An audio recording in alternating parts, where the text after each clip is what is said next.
ഇവിടുത്തെ കടകളിൽ ചെല്ലുമ്പോൾ ഇതുപോലെ ഒരു സാധനം കണ്ടിട്ടുണ്ടല്ലോ, അതിന്റെ പേരാണ് സുക്കീനി. ഇതെങ്ങനെ കഴിക്കണം എന്നുള്ളത് പലർക്കും തന്നെ ഡൗട്ടായിരിക്കും. ഞാനിവിടെ ചെയ്യാറുള്ളത് ഇത് വെച്ചിട്ട് സാലഡ് ഉണ്ടാക്കും കേട്ടോ.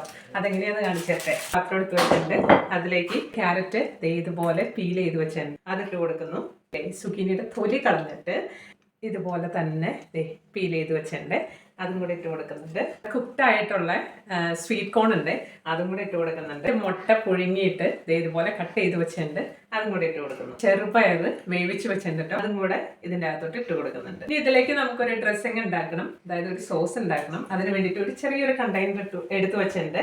അതിൻ്റെ അകത്തോട്ട് 2 ടേബിൾ സ്പൂൺ നമ്മുടെ ഗ്രീക്ക് സ്റ്റൈൽ യോഗട്ട് ഇല്ലേ, അതിട്ട് കൊടുക്കുവാണ്. ഹൗസ് ഡ്രസ്സിംഗ് സാലഡ് സോസ് എന്ന് പറഞ്ഞ ഒരു സോസ് മേടിക്കാൻ കിട്ടും. 1 ടേബിൾ സ്പൂണോളം വരാവുന്ന രീതിയിൽ അത് ഒഴിച്ചു കൊടുക്കാം കേട്ടോ. ഇതിപ്പോ ഇല്ല എന്നുണ്ടെങ്കിൽ ഒരു ശകലം മയോണൈസ് ഒഴിച്ചു കൊടുത്താലും മതി. ചില്ലി ഫ്ലേക്സും കൂടെ ഇട്ട് കൊടുക്കുന്നുണ്ട്. ഇനി ഒരു അല്പം ഉപ്പും കൂടെ ഇട്ട് കൊടുക്കുന്നുണ്ട്. അടപ്പ് വെച്ചടച്ചിട്ട് നന്നായിട്ടൊന്ന് ഷേക്ക് ചെയ്ത് കൊടുക്കാം. എന്നിട്ട് നേരെ നമ്മുടെ ഈ സാലഡിന്റെ അകത്തോട്ട് ഒഴിച്ചു കൊടുക്കുവാണ്. ഇനി ഇത് നന്നായിട്ടൊന്ന് മിക്സ് ചെയ്ത് കൊടുക്കാം കേട്ടോ. ഇതിന്റെ ഫൈനൽ ലുക്ക് നമുക്കൊന്ന് ടേസ്റ്റ് ചെയ്ത് നോക്കാം.